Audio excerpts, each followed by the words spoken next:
program is brought to you by Turkish channel. This is the only Turkish channel in the United States. In our program, we are going to discuss so-called Armenian genocide.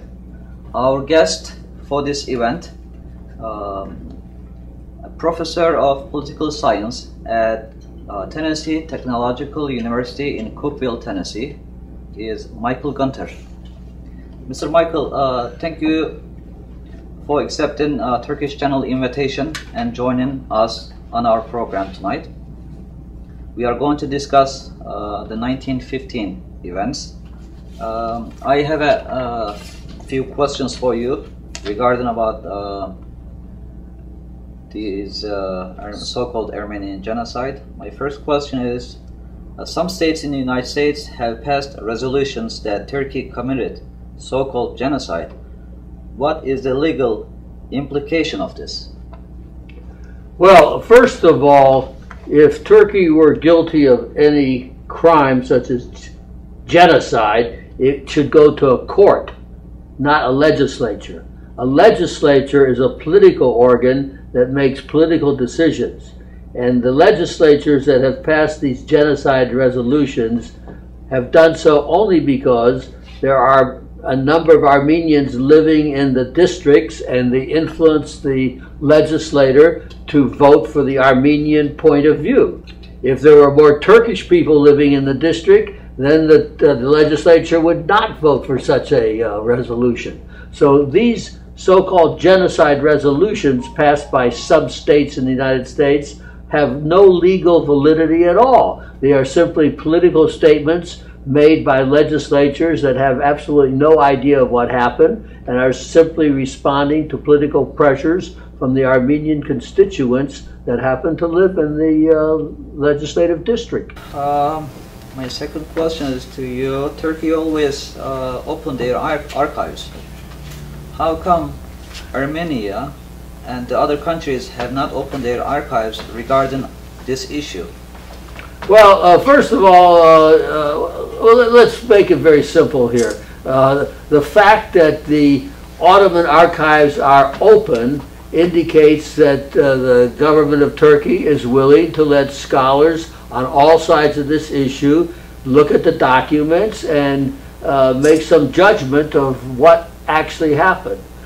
Obviously, the fact that the Armenian Dashnik archives in Watertown, Massachusetts, in Yerevan, Armenia, and the Armenian archives in the Armenian Patriarch in Jerusalem are closed indicates that the Armenians are reticent, hesitant to allow any scholars to look at what their documents show, which probably indicates they don't want people to know that the Armenians are not as innocent as they claim to be, and the Turks are not necessarily so uniquely guilty of these accusations concerning so-called genocide. In your opinion, what is the truth about 1915? Well, this is a huge question, and we could sit here until next year talking about it. But very briefly, the Armenians, their supporters, and frankly, let's be honest about it, most people around the world who are conversant with this issue feel that Turkey committed genocide against the Armenians in 1915. Now, I think the first thing we ought to know is, what do we mean by genocide? And I think that we have a real problem here about definition, that in essence we have two meanings of this word genocide. There is a legal definition of genocide which is stated by the Genocide Convention that was passed in 1948 by an international Congress and was ratified and went into effect in 1951. The legal definition of genocide in part states that it is the killing of a group of people in whole or in part with intention to wipe out this group. That is the legal definition. You have to have an intention to wipe out an entire ethnical or religious group in whole or in part.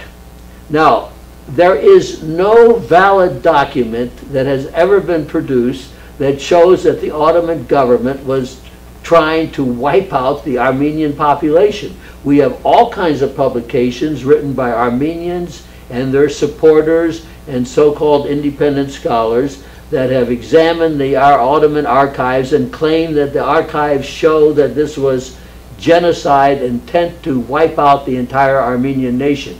These documents are in many cases falsely interpreted, misinterpreted, or simply manipulated to say the opposite of what the document really does say. So I'm arguing that there is no valid document that proves that the Ottoman government had intention to wipe out the entire Armenian ethnic group of people in whole or in part, as is required by the legal definition. That's one reason why we cannot say legally genocide occurred. The other reason why we cannot say genocide legally occurred is that genocide only became a crime after 1951, when the treaty was ratified. 1951. Anything before 1951 cannot possibly be called legally genocide. That would be an ex post facto law if you did so. An ex post facto law says that something which was not a crime when it was committed is a crime. And that's impossible. Article 11 of the Universal Declaration of Human Rights prohibits ex post facto laws. Article 1, Section 9 of the U.S. Constitution says no ex post facto law will be passed. So for that reason, you cannot legally say genocide occurred, because what happened to the Armenians was in 1915, and genocide only became a crime in 1951.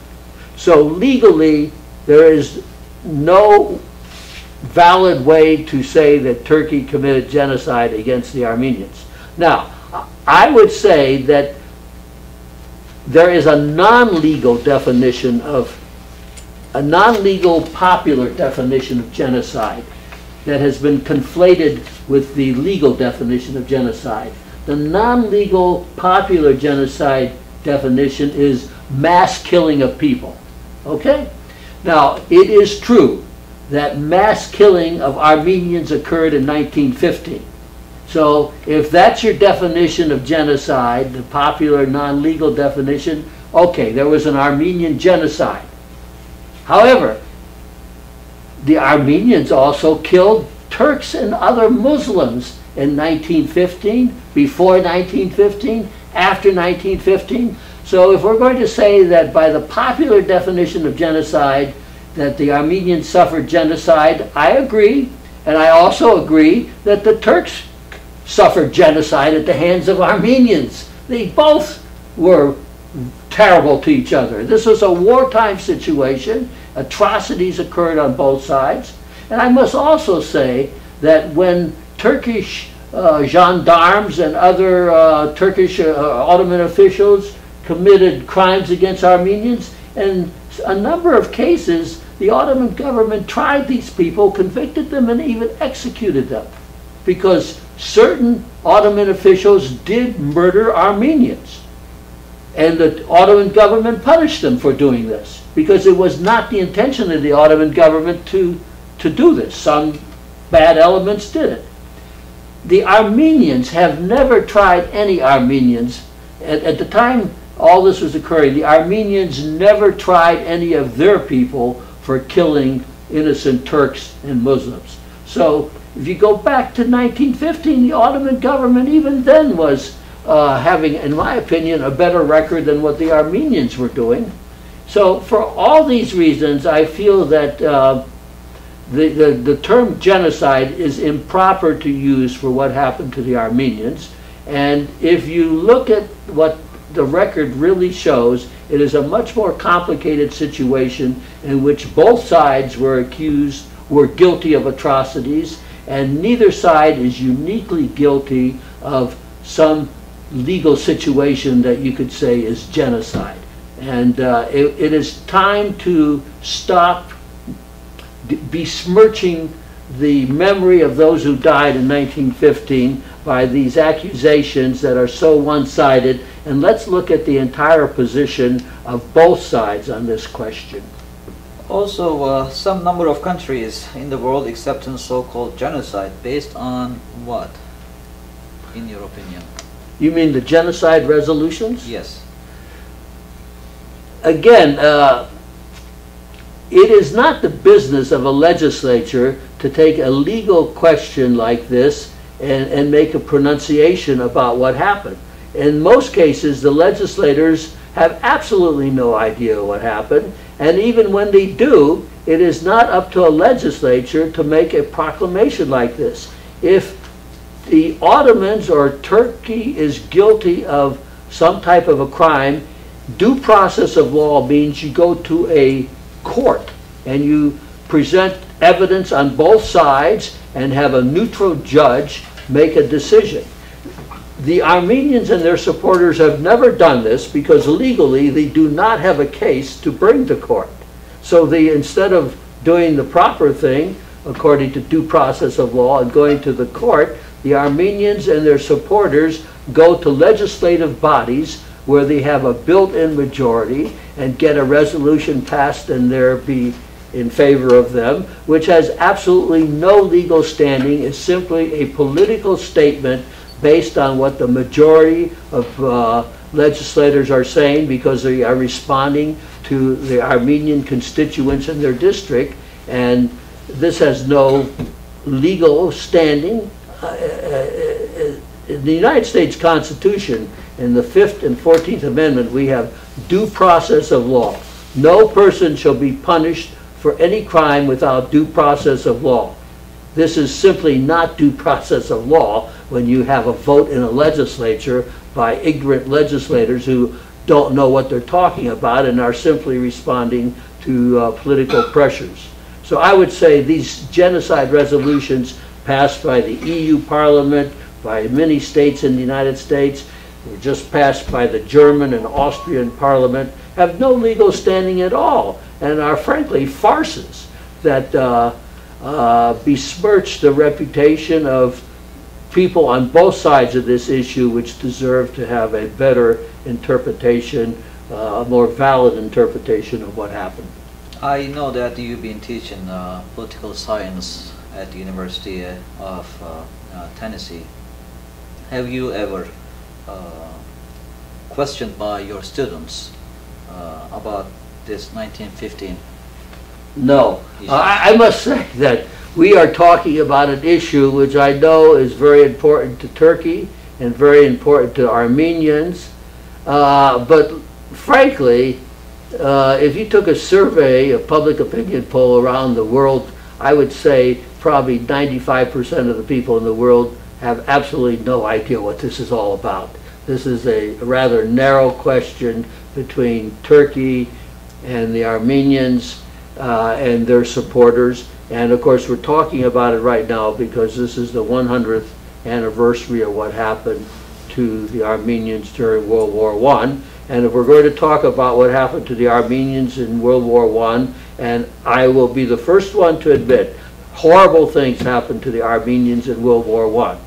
I would then add, however, horrible things happened to Muslim people living in the Ottoman Empire. And if we're going to talk about the Armenian tragedy, let's talk about the Muslim tragedy too that occurred during World War I and get a full accounting of what happened. And then I think both Armenian and Turkish and other people affected by these events will have a truer understanding of what happened, and we can move towards some type of reconciliation, which the Armenians always claim they want, but they never are willing to even talk about it. The Armenians won't even talk about this unless Turkey admits that it is uniquely and unilaterally guilty of charges that the Armenians make and have never been willing to even try to use due process of law to prove in some type of international tribunal. Just to inform people that who's watching this program, Would you please explain what is the genocide and what is the so-called genocide? Well, I tried to earlier to show you that I think there are really two definitions of genocide. The legal definition that is expounded by the Genocide Convention that was ratified and went into effect in 1951. And legally, there is no way Turkey can be accused of genocide because you cannot prove intent, and these events occurred before the Genocide Treaty went into effect. So that would be an ex post facto law if you said Turkey was guilty legally of genocide. On the other hand, the non-legal popular definition of genocide is simply mass killings. And yes, mass killings of Armenians occurred in 1915. And if that's the way you're going to define genocide, yes, the Turks committed genocide against the Armenians by this non-legal popular definition. And if we're going to say that, we're going to also have to say, and the Armenians committed genocide against the Turks by killing so many Turks during World War I. So both sides committed genocide against each other if you're going to use the non-legal popular definition that genocide means just mass killings of people. So, Mr. Gunter, why do so many people around the world believe that Armenian position instead of the Turkish position? Well, that's a very good question, and it involves a number of factors. One factor is, unfortunately, as you know, the Turks were the historic enemy of the West. If you came to where I used to teach summer school in Vienna, we could take a walk around Vienna and I could show you Turkish cannonballs embedded into the walls of Vienna. So Turkey was a historic enemy of the West, and therefore the West was always prone to believe propaganda against the Turks because the Turks were the historic enemy of the West. So that's one reason. And in addition, of course, in World War I, Turkey was again the enemy of the Western powers, England and France. Although I might add, most people don't realize that in World War I, even though the Ottoman Empire was on the side of the enemies of the United States and Ottoman Empire never went to war against each other, even though they were on opposite sides in World War I. So that's one reason. The second reason, as you know, Turks are Muslims and the West is largely Christian, so it's the religious aspect here. The Armenians are Christians, and as Christians, the Armenians were more able to get their message across to the Christian West than the Muslim Turks were. And third of all, despite the fact that you today speak such good English, as you know, historically, the Turks were not very good in speaking foreign languages, whereas the Armenians were very good at speaking foreign languages. So 100 years ago, the Armenians were able to get their message across to the West much more effectively than the Turks were. Indeed, as you well know, that the Ottoman Empire, right up to the end, employed Greeks and Armenians as dragomans, translators, interpreters, to interpret to the West the Ottoman message. So it's only after these events in 1915 that Turkish diplomats began to really effectively speak in English and foreign languages. Every year, why do Armenian diaspora try to pressure the United States presidents, so-called these events a genocide? Well, we could start off with a little background here. I would say that most people would call genocide the most horrible crime you could imagine. And Turkey realizes that, and the Armenians realize that. So if the Armenians can pin the genocide label on Turkey, that would really be a great victory for the Armenians. And the Turks, although the Turks did commit a number of atrocities in World War I, feel that this did not amount to genocide for reasons I went over. So why should the Turks admit to what is the most horrible crime imaginable in the world when they don't feel they committed this crime? And I agree with Turkey. Genocide legally did not occur for the reasons I went over. If you want to use the non-legal popular term that genocide means mass killings, okay. Turkey committed genocide against the Armenians, and the Armenians committed genocide against Turkey. We have genocide going on all over the place. The human race doesn't have a very good record here. Everybody seems to kill everybody, and if you want to call that genocide, okay, genocide. Now, why do the Armenians have this genocide resolution every year? One reason, and it's not a very pretty reason, the Armenian diaspora is very divided, has nothing in common except hatred of Turkey. So I would say these genocide resolutions against Turkey are the glue that holds the Armenian diaspora together. And without the hatred of Turkey, the Armenian diaspora would simply go into its many separate parts and disunite.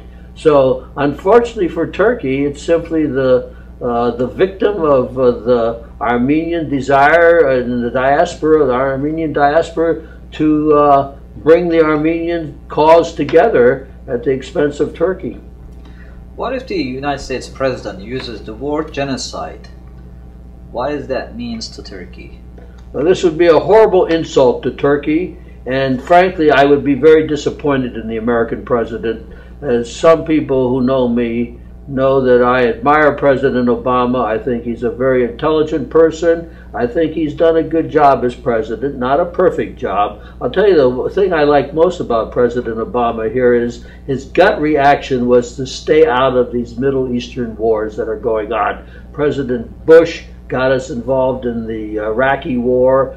We overthrew Saddam Hussein, which led to the rise of ISIS and the collapse of Iraq, and helped lead to the collapse of Syria today and all kinds of problems in the Middle East because the United States intervened in Iraq in 2003. And at that time, as you know, the Turkish government decided not to intervene in Iraq as an American ally, and Turkey was heavily criticized for that. And we look back upon that today, 10 years later, and it seems that the Turks were not as stupid as some people said when the Turks stayed out of the intervention into Iraq.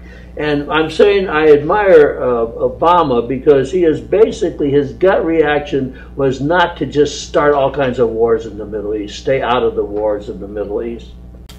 Well, in the end, as President Erdogan said about the EU genocide resolution that was passed by the EU Parliament about a week ago, it goes in one ear and comes out the other ear. It's meaningless to us. It is an insult to Turkey, and not only is it an insult, it shows the stupidity of those who use this word. If you want to use the word genocide, you should use it correctly. And if you use it correctly, it cannot be legally used against Turkey for the reasons I went over. If you're going to use the word genocide in its non-legal, popular way, okay, Turkey committed genocide, but the Armenians committed genocide too. Frankly, everybody's committed genocide in their history. The United States, you could say, committed genocide against the Native Americans, the Indians. What's going on in Iraq and Syria right now? Genocide, ISIS killing all kinds of people. If the United States is going to use the word genocide, if Obama is going to use the word genocide, I hope he would do so in an intelligent way that would pin the genocide label on everybody and not just one group, the Turks. Like you said, all the world leaders always talk about democracy, freedom, and peace. On the other hand, they are teaching new generation, so-called, what happened in 1915 to Armenians. Plus, denying it is a crime. Can we say that this is being two-faced? Not only is it being two-faced, it's being hypocritical. That's an even better word than two-faced. Hypocritical. The only reason we have the so-called genocide resolutions in the United States and genocide curriculum in the schools and so forth is that there's a majority of Armenian constituents living in certain areas in the United States and not as many Turkish constituents living. So the Armenians simply use their voting power to pressure congressmen and state legislators to vote for genocide curriculum in the school and so forth. And this is one-sided and not only a one-sided but ultimately a false understanding of history. If you want to understand what really happened in history, okay, let's look at what happened to the Armenians, and let's also look at what happened to the Muslims in the Ottoman Empire. But we're not doing this simply because, and the Federalist Papers in the United States would understand this very well, we call it tyranny of the majority, where the Armenian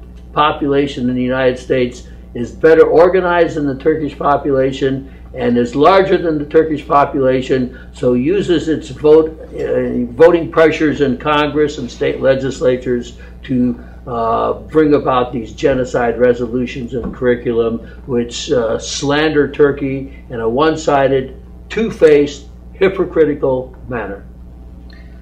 Recently, Armenians claiming that Turks continued so-called genocide until 1923.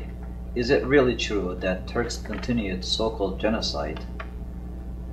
And after World War I to Armenians, is this really their new tactics to use against Turkey?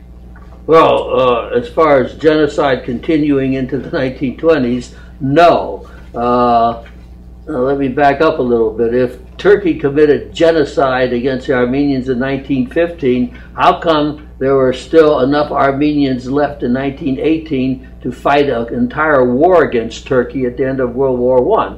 As you know, at the end of World War I, the Ottoman Empire was defeated. Turkey was on its knees and in danger of even having the Anatolian heartland occupied by the victorious Allied powers. And at that time, Armenia tried to carve out an entire state, not only in the Caucasus, but in what is now today Eastern Anatolia. And the Turkish War of Independence, fought by Ataturk to save Turkey, was against the Armenians in the east. And the Armenians call that genocide. For Turkey, it was a war of survival to prevent the new Armenian state in the Caucasus from conquering what they called Western Armenia and what Turkey calls Eastern Turkey. So no, it wasn't genocide. It was a war between Turkey and Armenia, and the Turks managed to win that war. And then, as you know, the Greeks came in from the other side. How many people in the West know what the Greeks did? The Greeks are always the innocent victims of Turkey. The Greeks landed in Izmir and drove within 50 miles of Ankara. Scorch earth tactics, killing Muslims and everything. And it was finally the great Ataturk who stopped the Greek advance 50 miles from Ankara and pushed the Greeks back into the sea. And today the Greeks, some people are calling it, it's a Greek genocide, that the Turks killed all kinds of Greeks. Well, yes, the Turks killed Greeks, but the Greeks killed Turks too. This was war. And the version we see in the West is a one-sided Western Christian version of what happened. And let's also look at the Muslim Turkish side of what happened and get a more balanced viewpoint, is all I'm saying. I'm not denying the fact that many Greeks and many Armenians died during the Turkish War of Independence. But if we have an honest view of this, we will see, frankly, even more Turks and Muslims died. And not only Turks and Muslims, that includes Kurds too. These were not good times. And to 100 years bring up these memories and unilaterally accuse Turkey of horrible crimes of genocide without admitting what the other side was doing too at the same time is simply one-sided, false version of history. Sir Gunther, I'd like to thank you for joining our program. I hope we'll meet again in another program. Çok teşekkür ederim, and I appreciate very much the opportunity to speak with you.